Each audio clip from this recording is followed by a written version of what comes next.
Let's talk about what's happening in Rockford's River District. Our friend Leah Tuneberg is here. How are you? I'm doing excellent this morning. Thanks for having me. Always good to see you. Always good to see you, too. You dropped me a note, said, hey, I have something cool. Want to talk about this. We talked about this last year. We did. And I thought this was a spectacular event. I love the artwork that you have in the posters. You. Picnic in Plein Air. Picnic in Plein Air. Again, the typo. Plain is not spelled that way. Well, that's another way of spelling it then. In France, I suppose. In France. Yes, right. Picnic in Plein Air Painting is Under the Stars. Cool. It's a fundraiser for the River District Association coming up in a week and a half on September 16th in the evening. We will close down a street in downtown Rockford. And I always think it's something really special when you get to shut down a street. Oh, it is. Bring the community together. And in this scenario, we run a long picnic table down the center of the street. We light the trees, and we invite people to sit down in a community style to have dinner with us. And catered by Abreu. Oh, Bar so you know it'll be good. You know Paul will do an excellent job. Sure. And that District Bar and Grill will provide up our service for us. Outstanding. Now, how many people did you have last year? Last year we had about 115 people that sat down at this table. That's and what cool. was neat about it is it was the first time we had done it. Right. We've seen it done elsewhere in the country, usually as a farm-to-table sort of a scenario with local farmers. We wanted to bring this to downtown just as a new way to do a fundraiser. And the idea was presented to our board, and everybody really jumped onto the idea. And one of the best things about it, a lot of the feedback we got that evening as well in follow-up surveys, was most people that sat down at that table didn't know the person sitting next to them or even maybe across from them. Winner, right there. So it's a winner. You're getting a lot of new people meeting each other, new faces, new relationships that are being made in the community. Sure. And, you know, we're working really hard to try to build this downtown city center, the core, to build it with more vibrancy, to make it stronger, to bring in more people to learn what's going on downtown. Because we know if we have a strong city center, that will trickle out into the community and then beyond into the region. And the key is buy-in rather than being preached at. Yes. You need to be down here. You're missing out. You need to come. You need to spend your time. You need to spend your money. No. Show me why. Exactly. And that's Show me why, and you do all the time. We thank you for saying that. It's because true. We think we do as well, too. We do many different events throughout the year. You know, we're just coming off of the summer season where we've done 4 successful Shop the Blocks. Those are so cool. Which is kind of fun and encourages people to enjoy sidewalk sales and outdoor dining and really just as a way to get more involved in the community downtown. Yeah, and for people who, you know, for whatever reason, don't make it down very often, you don't live nearby, there's nothing that you think is fitting with what you'd like to do. I love the fact that there's so many different facets to the things that you do there. It isn't targeted at one particular demographic. It spreads itself out over several demographics. I'm too old to get down and enjoy that. No, you're not, because there's a part here that you'll thoroughly enjoy. Well, I've got little ones. Will they like that? Yes, there's something for them, too. So Yes. You've cast a wide net to show all the things that downtown has to offer instead of, we want millennials. Yes. And as we've seen, other people have pulled back from that, going, well, wait a minute, that's a fickle group to try to get. How about if we just try to get everybody? Sure. And show them what's in it for them? Well, I appreciate hearing that because that is what we try to do. You know, anybody can sit down at an elegant, more upscale picnic. That's an easy one. We might not have kids coming and joining us that evening, but then they can go ahead and be down for, City Market happens every Friday night during the summer. Those folks do a fantastic job, and we partnered with them those first Fridays of each month to do Shop the Blocks. Anybody can participate in shopping downtown and dining with little ones.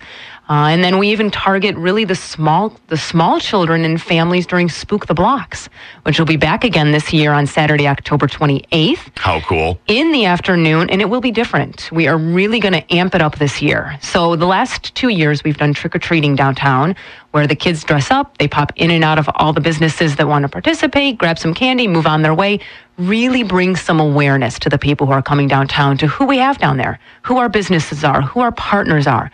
This year, we're going to take it up a couple notches. We will do a kids' costume parade and costume contest. Oh, how cool. We are working on having horse-drawn hay rides as well. We will have some games, and all of that will take place with live music under the City Market Pavilion.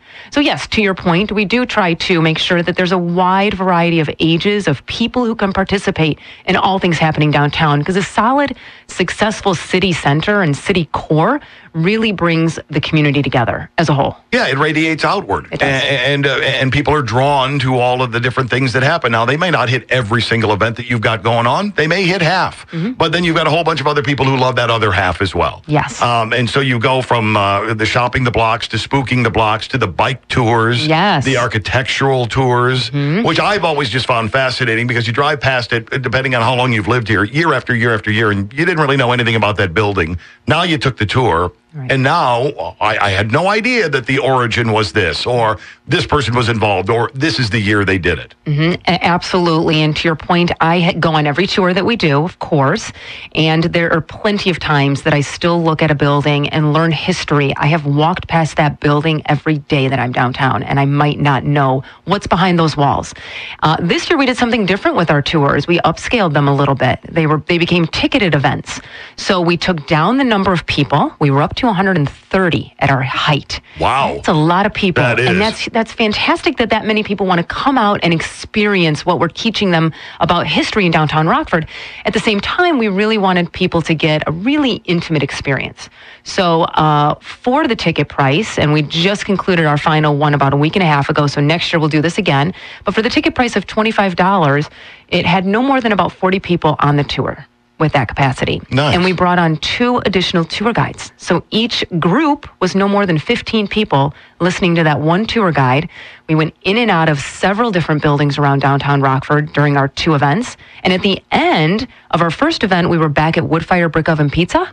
And at the second event, we were back at District Bar and Grill, where they both put out a fantastic spread, a full meal for our ticket holders that were there with us that evening. How cool. So kind of a neat event. So you learn a lot, you see a lot, you stop for a great bite, and you've experienced a lot of what downtown has to offer. Yeah, absolutely. And again, as we're coming up to Picnic En Plein Air in a week and a half, that's the same thing that we want to do. We want people to experience downtown Rockford. And in this way, where we sit around this picnic table, we want them to do it in a unique way, in a way where they go, wow, that was different. And that's what we heard last year. So ticket sales are moving. They're moving quickly. I was going to say, how do people lay hands on some of these tickets? They can go ahead and log on to our website, riverdistrict.com. They can take a peek at our event page on Facebook. Tickets are $100 per person, and all of the money goes right back into the River District Association, which we put right back into downtown Rockford. All right. Is this a 21 and up sort of event? Yes, it is. Okay. You want to make sure, because I remember you said bar service and all that. Yes. So if you're thinking, oh, this would be great for the kids and all that, not this particular event, but many others would be perfect for the entire family. This is one for, the 2 of you to take a little break. Absolutely. And to the family side of it, we're working on our next Steve Zimmerman historic bike tour, which we do get children on those, and that'll be Saturday, September 23rd is our target date at this point. Details will be released within the next couple of days. So any visions I had of you just sitting around the office getting a manicure, looking up at the ceiling, have been dashed entirely. It appears you have been hard at work since the last time you were in here talking to us. Every day we're working hard. We're building this city center to really become a successful downtown core so that we can trickle that into the rest of the community. And you're enjoying it too. Absolutely love it. It looks like you are. Doing a great job with it. I appreciate it. You let me know anytime you need to come in and let people know about stuff, because you've got cool things for them to do. Thanks. Picnic En Plein Air. Go to riverdistrict.com and find out there. Go to their Facebook page, but get yourself some tickets. This will be a really cool event. Leah, good to see you as always. Good to see you as well, too.